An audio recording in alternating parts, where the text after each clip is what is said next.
औज़ुबिल्लाहिमिनश्शैतानिर्रजीम बिस्मिल्लाहिर्रहमानिर्रहीम। सब दोस्तों को अस्सलामु अलैकुम। आज हम फर्स्ट ईयर की मैथ का चैप्टर नंबर 14 पढ़ेंगे। चैप्टर नंबर 14 जो कि इंतहाई इजी चैप्टर है ट्रिग्नोमेट्री का, और इसमें से एग्जामिनर लाजमी 2 क्वेश्चन देता है पेपर में, और मोस्टली इसके जो से एग्जांपल्स हैं वो बहुत ज़्यादा इम्पोर्टेंट हैं। एग्जाम्पल बहुत ज़्यादा रिपीट होते हैं, एग्जाम्पल आते रहते हैं। और चैप्टर नंबर 14 के लिए चंद कंसेप्ट हैं वो हमें क्लियर होने चाहिए।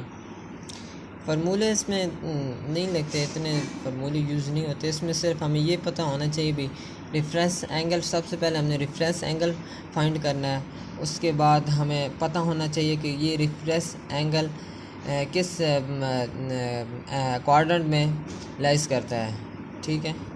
और हमें ये भी पता होना चाहिए कि फर्स्ट क्वाड्रेंट में एंगल किस तरह होता है, सेकंड में किस तरह होता है, और थर्ड में किस तरह होता है, और फोर्थ में किस तरह होता है।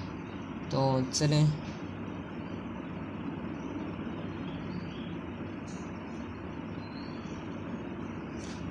फर्स्ट में अगर एंगल आ गया, यानी डिफरेंस एंगल अगर आ गया तो एज इट आप लिख लेंगे उस तरह, जिस तरह डिफरेंस एंगल आया ना वही नीचे लिख देंगे।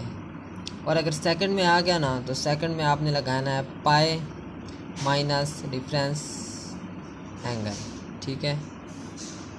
और अगर थर्ड में आ गया ना तो थर्ड में आपने लगाना है पाई प्लस डिफरेंस एंगल। और अगर फोर्थ में आ गया तो फोर्थ में 2 पाई माइनस डिफरेंस एंगल। अब हम सबसे पहले क्वेश्चन नंबर 1 सॉल्व करेंगे, ठीक है। क्वेश्चन नंबर 1 एज इट हमने लिख लिया है, ठीक है। और इसका रेफरेंस एंगल जो है फाइंड करना है ना, एक्स को हमने इधर ही रखना है, साइन को हमने उधर ले जाना है, ठीक है। साइन इन्वर्स में चला जाएगा, और ये जो सा नेगेटिव साइन है ना √3/2 के ये लिखा, इससे हमें पता चलेगा कि ये कौन से क्वाड्रेंट में लाइज कर रहा है। और दूसरी बात हमें ये पता होना चाहिए कि साइन √3/2 किस एंगल में होता है। साइन 0 जो सा होता है वो 1 के बराबर होता है, साइन 30 1/2 के बराबर होता है, और साइन 45 1/√2 के बराबर होता है, और साइन 60 √3/2 के बराबर होता है, और साइन 90 1 के बराबर होता है। तो साइन 60 जो सा है ना वो √3/2 के बराबर है ना। और ये हमारा, फिर उसके बाद हमने रेफरेंस एंगल पाई की सूरत में हमने फाइंड करना है। तो यानी हमें ये पता था भाई साइन √3/2 साइन 60 में होता है, तो इसी तरह साइन 60 में पाई/3 होगा। ये आपके सामने लिख दिया। साइन 0 इतना यूज़ नहीं होता इसमें 14 चैप्टर में, लेकिन पाई/6 साइन 30 में ये यूज़ होता है। पाई/4 भी इतना नहीं यूज़ होता, पाई/3 यूज़ होता है। पाई/3 और पाई/6 ये दोनों यूज़ होते हैं। इसी तरह अभी साइन √3/2 साइन 60 के बराबर है, तो हमारे पास साइन 60 पाई/3 के बराबर है। तो हम ये लिख लेंगे x = साइन इन्वर्स पाई/3 की। इस तरह हम इसको लिख सकते हैं, ठीक है। और अब ये हमारे पास इस क्वेश्चन का रेफरेंस एंगल आ चुका है, ये वाला पाई/3, क्योंकि हमने पाई की शक्ल में रेफरेंस एंगल लिखना है, तो इसलिए ये साइन इन्वर्स पाई/3 इस क्वेश्चन का रेफरेंस एंगल है। और ऊपर ये जो सा माइनस है, इससे हमें पता चलेगा कि साइन कौन कौन से क्वाड्रेंट में नेगेटिव होता है। अगर माइनस हुआ तो तब आपको माइनस में फाइंड करना है भी साइन किस किस क्वाड्रेंट में माइनस होता है। अगर यहाँ पर माइनस ना हुआ, प्लस हुआ, तो आपने फाइंड करना है भी साइन कौन कौन से क्वाड्रेंट में पॉजिटिव होगा। और अगर डिफरेंस एंगल फर्स्ट क्वाड्रेंट में हुआ तो एज इट हमने उसको लिख देना है, ठीक है।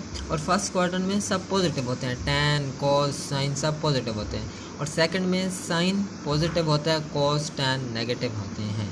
और थर्ड में टैन पॉजिटिव होता है, और कॉज और साइन नेगेटिव होते हैं। और थर्ड में कॉज होता है पॉजिटिव, और सब नेगेटिव होते हैं। तो हमें इस क्वेश्चन में माइनस दिया होता, अगर क्वेश्चन में माइनस दिया होगा ना तो आप समझ लीजिएगा भाई हमने ये साइन कौन कौन से क्वाड्रेंट में नेगेटिव होता है वो वाले हमने क्वाड्रेंट फाइंड करने, और साइन थर्ड में और फोर्थ में नेगेटिव होता है। जिस तरह ये मैंने आपको बताया भी, साइन सेकंड में सिर्फ पॉजिटिव होता है और थर्ड फोर्थ में नेगेटिव होता है। तो हमें क्वेश्चन में ये नेगेटिव साइन दिया हुआ था तो हमने इसका रेफरेंस एंगल फाइंड कर लिया है। रेफरेंस एंगल फाइंड करना इतना मुश्किल नहीं है, बस ये अभी देखें क्वेश्चन मुझे दिया गया था तो एक्स को मैंने इधर रखा, साइन को इन्वर्स में ले गया, ठीक है। और ये जो सा नेगेटिव साइन है ना इसके हमें पता चल जाएगा कि इसका रेफरेंस एंगल क्या होगा, और जो सी वैल्यू दी होगी ना ये इन्होंने उसी तरह एज इट दी होगी, यानी जिस तरह साइन 0 1 के बराबर होता है, साइन 31/2 के, और साइन 41/√2 के, और साइन 60√3/2 के, इसी तरह इन्होंने वैल्यू दी होगी या इन्होंने वैल्यू दी होगी। ये अभी देखें क्वेश्चन नंबर 2 है, इस तरह इन्होंने 2 दिया हुआ है, लेकिन हम जब इसको ऑपोजिट करेंगे ना, यानी कोसेकेंट है ना, इसको हम जब साइन में लाएंगे ना तो ये वैल्यू हो जाएगी 1/2 के बराबर। तो हमने इसका रेफरेंस एंगल फाइंड कर लिया, तो हम इसको आगे सॉल्व करते हैं। और ये साइन नेगेटिव होता है थर्ड और फोर्थ में, sine negative third and fourth. अब थर्ड एंगल को अलग सॉल्व करना है और फोर्थ क्वाड्रेंट वाले को अलग सॉल्व करना है, ठीक है। फर्स्ट हमने नेगेटिव था ना साइन, तो हमने थर्ड में पहले थर्ड को फाइंड करेंगे। थर्ड में हमें मालूम था कि पाई प्लस रेफरेंस एंगल आता है, तो इसी तरह हम एज इट लिख लेंगे, पाई प्लस रेफरेंस एंगल हमारे पास क्या आ रहा था, रेफरेंस एंगल हमारे पास π/3 आ रहा था, ठीक है। हम π/3 लिख लेंगे एज इट, ठीक है। इसके बाद हमने एलसीएम ले लेना है, एलसीएम हम इसका ले लेंगे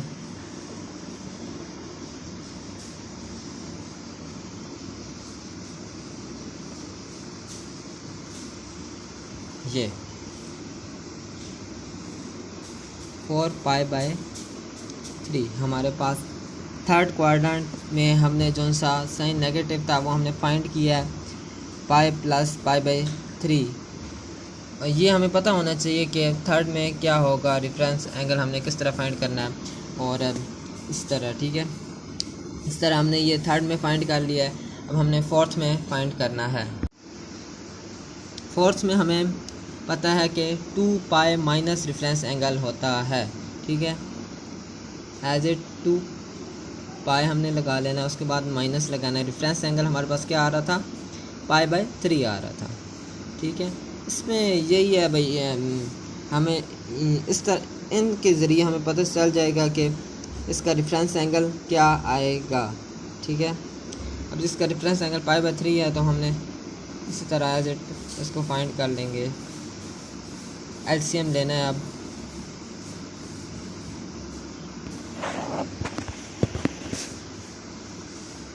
ये आ जाएगा हमारे पास 5π/3। ये हमने अब दोनों फाइंड कर लिए, ये अब दोनों हमने फाइंड कर लिए। थर्ड में हमने फाइंड कर लिया था 4π/3 आ रहा है, ठीक है। और फोर्थ में हमने फाइंड कर लिया 5π/3 आ रहा है। अब हम इनको सॉल्यूशन सेट में भी लिख सकते हैं, इस तरह भी हम लिख देंगे तो हमें 2 नंबर मिल जाएंगे इस क्वेश्चन के, ठीक है। ये सॉल्यूशन सेट में हम इस तरह लिख सकते हैं इसको, ठीक है। क्या आ रहा था फर्स्ट, 4π/3, ये 4π/3 एज इट, और 5π/3, ये इसका आंसर आ गया। जहाँ तक आप लिख लेंगे तो आपको 2 नंबर इजीली मिल जाएंगे। इस तरह अब आपसे इजाज़त चाहेंगे और नेक्स्ट वीडियो में आपसे दोबारा मुलाकात होगी। अगर आप हमारे चैनल पे नए हैं तो हमारे चैनल को लाइक सब्सक्राइब ज़रूर कर दीजिएगा। शुक्रिया बहुत बहुत।